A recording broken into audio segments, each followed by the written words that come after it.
মঙ্গলবার মধ্যরাত আর বুধবার ভোরের ঠিক মাঝখানের সময়টাতে যখন হামলা চালায় ভারত, সে সময় সৌদি আরব, কাতার, সংযুক্ত আরব আমিরাত, থাইল্যান্ড, দক্ষিণ কোরিয়া, চীন সহ বিভিন্ন দেশের ৫৭টি বাণিজ্যিক বিমান অবস্থান করছিল পাকিস্তানের আকাশসীমায়।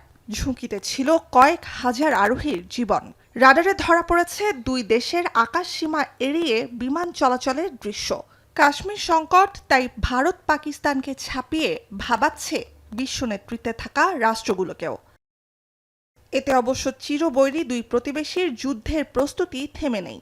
ভারতের উত্তর ও পশ্চিমাঞ্চলের কমপক্ষে ২৫টি বেসামরিক বিমানবন্দর শনিবার পর্যন্ত অন্তত ৪ দিনের জন্য বন্ধ ঘোষণা করেছে ভারত সরকার। পাকিস্তানেও ইসলামাবাদ, করাচি, লাহোর ও শিয়ালকোটের আন্তর্জাতিক বিমানবন্দরে ফ্লাইটের ওঠানামা সাময়িক বন্ধ রয়েছে। ভোগান্তিতে লাখো আরোহী। My problem is that I came to airport and all flights cancelled.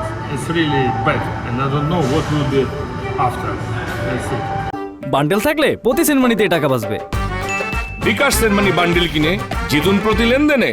ভারতের জম্মু কাশ্মীরের পেহেলগামে ২২ এপ্রিলের সন্ত্রাসী হামলায় ২৬ পর্যটককে হত্যার ঘটনায় পাকিস্তানকে তাৎক্ষণিক অভিযুক্ত করা নিয়ে নতুন করে উত্তপ্ত দুই দেশের কূটনীতি। এরপর নয়াদিল্লির বুধবারের প্রতিশোধমূলক হামলা পাকিস্তানে, এবার পাকিস্তানের পাল্টা হামলার আশঙ্কায় প্রস্তুতি নিচ্ছে নয়াদিল্লিও।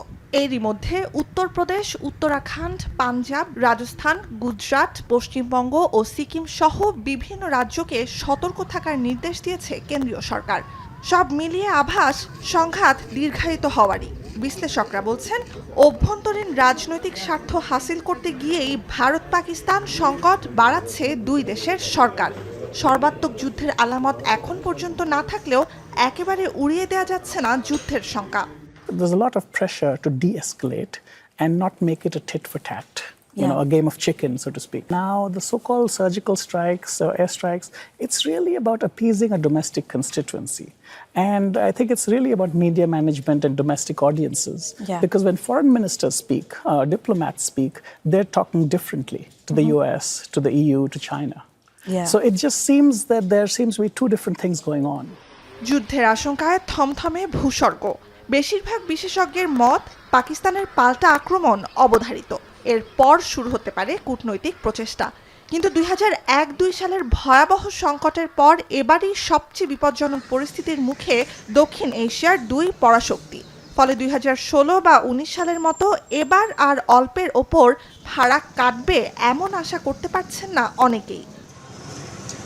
নুজহাত কামাল, এখন বিশ্ব।